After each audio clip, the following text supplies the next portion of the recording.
साथियों नमस्कार। आज की शुभ यात्रा में YouTube के सभी दर्शकों का हार्दिक धन्यवाद, शुक्रिया।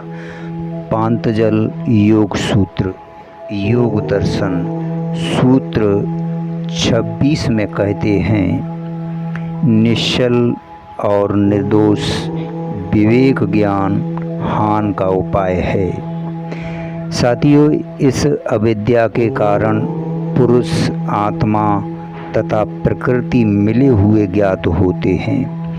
प्रकृति मन, बुद्धि, इंद्रियां, शरीर, अहंकार आदि के द्वारा अपना कर्म करती है, जिससे संसार में पुनर्जन्म आदि दुख होते हैं। किंतु समाधि की स्थिति में जब इनके यथार्थ स्वरूप का ज्ञान हो जाता है तो ज्ञात होता है कि आत्मा इससे सर्वथा भिन्न एवं असंख्य है।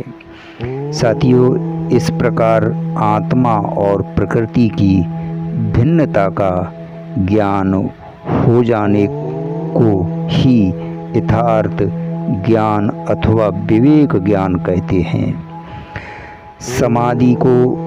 समाधि की स्थिरता से यह विवेक ज्ञान निश्चल और दोष रहित हो जाता है।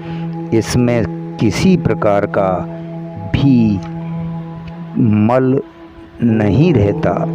साथियों, इसी से अविद्या आदि क्लेश दूर होते हैं, जो समस्त दुखों का बीज है। इसके अभाव से समस्त कर्म संस्कारों का अभाव हो जाता है। चित्त अपने कारण में विलीन हो जाता है, जिससे प्रकृति का समस्त व्यापार बंद हो जाता है। यही जीव की परम उपलब्धि है। दुखों की निवृत्ति का उपाय कर्म नहीं है, बल्कि वह विवेक ज्ञान है, जो आत्मज्ञान के बाद ही प्राप्त होता है। सत्यासत्य का निर्णय इसी ज्ञान से होता है। साथियों, इसी ज्ञान को प्राप्त करके योगी असत्य प्रकृति का ज्ञात करके सत्य स्वरूप आत्मा को अपना स्वरूप मान लेता है। वह असत्य का त्याग कर देता है। साथियों, इसी से वह कैवल्य अवस्था को प्राप्त होता है। साथियों, विवेक जागृत होने पर योगी को दुख का हेतु मोक्ष, मोक्ष का हेतु बुद्धि की कृतार्थता, बुद्धि लय तथा अपुनरुत्पत्ति का संपूर्ण ज्ञान हो जाता है।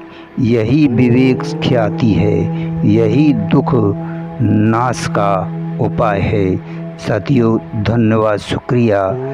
अगले सूत्र में आपसे फिर मिलते हैं।